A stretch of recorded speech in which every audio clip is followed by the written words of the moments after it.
Halafu mimi nilisema na nikaamua kukula nguruwe kukula nyama ya pork nikienda kanisa, hiyo nayo hapana. Hiyo siwezi.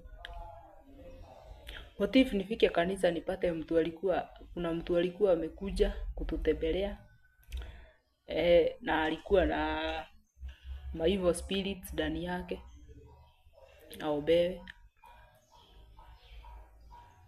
Kiobewa, and then the evil spirits will be like, tutume kwa yule tutume kwa yule amekula nguruwe, tutume kwa mundu uria, tutume kwa yule amekula nguruwe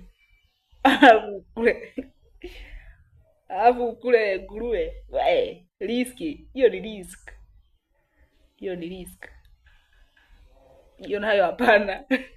No.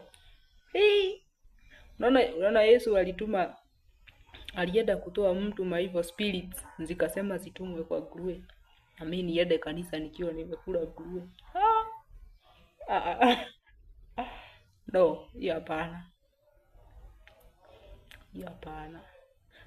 Alafu mwanze kusikia stori za nilitirusha kwa mto nilijiua, ati nilitoka kwa kanisa nikaenda direct kwa damu after zimeniingia. We, this life nguruwe, hebu niachane nayo kwanza. Nikienda kanisa